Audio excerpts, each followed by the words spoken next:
खरं तर जुन्नर नगरपालिकेचं रणशिंग जे आहे ते फुंकलेलं आहे. आजच जे काय आरक्षण आहे नगराध्यक्ष पदाचं ते देखील जाहीर झालेलं आहे. आता आपण अशा एका व्यक्तिमत्वाला भेटणार आहोत, खरं तर ज्यांना राजकीय वारसा आहे, ज्यांच्या घरामध्ये 2-2 नगराध्यक्षपद यापूर्वीच आलेले आहेत. असं असलं तरी त्यांची स्वतःची देखील एक वैयक्तिक अशी ओळख आहे, त्यांचं समाजकार्य आहे. आपल्या सगळ्यांच्या समोर आहेत कांचनताई मेहर. ताई नमस्कार. नमस्कार. त्यात आरक्षण जाहीर झालेलं आहे, आपण देखील इच्छुक आहात असं समजतंय. नेमकी काय आपली पहिली प्रतिक्रिया आहे? माझी प्रतिक्रिया हीच की आता जे महिलांसाठी ओबीसी आरक्षण जे आलेलं आहे ते त्या पदासाठी नगराध्यक्ष पदासाठी मी इच्छुक आहे. अनेक वर्ष आपण सामाजिक काम करतात, यावेळेस असं काय वाटलं की आपण नगरपालिकेत जाऊन लोकांसाठी काम करावं?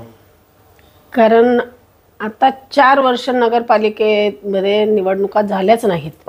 प्रशासक होतं. या 4 वर्षात बघितलं पाण्याची काय अवस्था आहे, रस्त्यांची काय अवस्था आहे.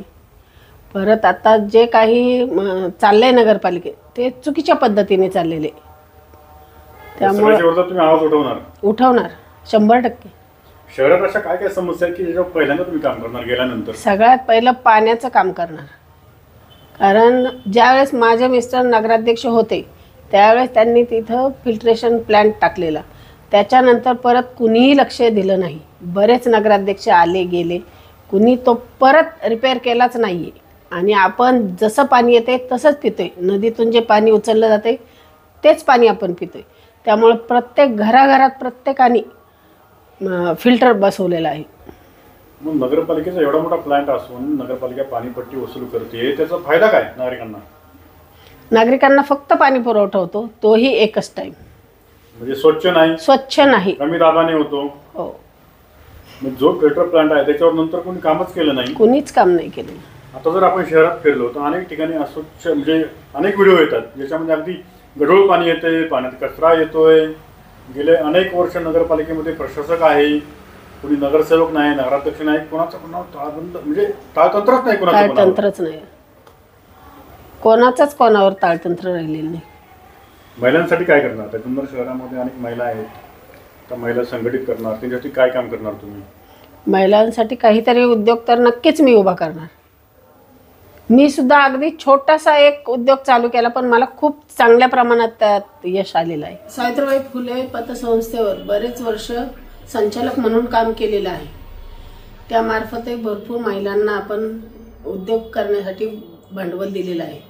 तसेच त्यानंतर राजमाता महिला मंच अलकाताई फुलपगार यांच्या मार्गदर्शनाखाली जो आपण उभा केला होता, म्हणजे चालू आहे तो, त्यामार्फत पण महिलांसाठी भरपूर कामं केली.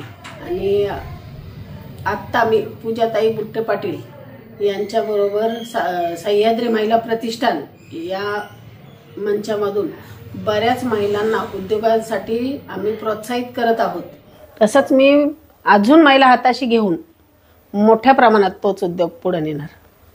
आरक्षण तर दुपारी म्हणजे सकाळच्या सत्रामध्ये आरक्षण निश्चित झालं, त्यानंतर लोकांच्या प्रतिक्रिया कशा होत्या? म्हणजे आता तुम्हाला तर अनेक फोन आले असतील दिवसभरात, काय कशा होत्या?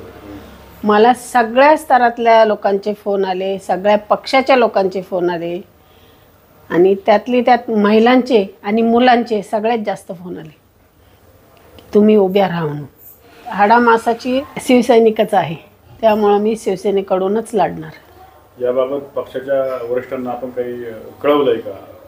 अजून तरी काही नाही, पण आता ही मुलाखत आज पहिल्यांदाच हे झाल्यामुळं कळेल त्यांना. पण आपली जी बाईट आहे ती त्यांच्यापर्यंत पोहोचेल त्यावेळेस कळेलच. तर जुन्नर शहरामध्ये अनेक लोक इच्छुक आहेत, लोकांनी तुम्हाला का निवडावं? मी सगळ्या स्तरातल्या आणि सगळ्या लोकांशी मिळून मिसळून राहते. मी कोणाचाही कधीही द्वेष करत नाही, सगळ्यांना धरून राहते. सगळ्यांची कामं, माझं कचेरीत छोटंसं हॉटेल आहे, तिथं बसून मी सगळ्यांची कामं काहीही असो मार्गी लावून देते.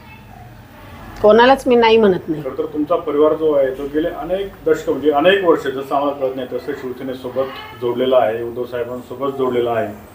हे जे शिवसैनिक आता 2 भागामध्ये विभागलेले आहेत, त्या सगळ्या शिवसैनिकांना तुम्ही काय आवाहन कराल? माझी एकच इच्छा आहे की दोन्ही शिवसेनेतले सगळ्या शिवसैनिकांनी एकत्र येऊन जुन्नर नगरपालिकेवर परत भगवा फडकावा, हीच माझी इच्छा आहे. सर्वांनी एकत्र येऊन माझ्यासाठी, म्हणजे त्या काही जण मला आई म्हणतील, ताई म्हणतील, सगळ्यांनी माझ्यासाठी काम करावं आणि शिवसेनेचा भगवा परत बाळासाहेब ठाकरेंसाठी जुन्नर नगरपालिकेवर फडकावा, एवढीच इच्छा आहे माझी.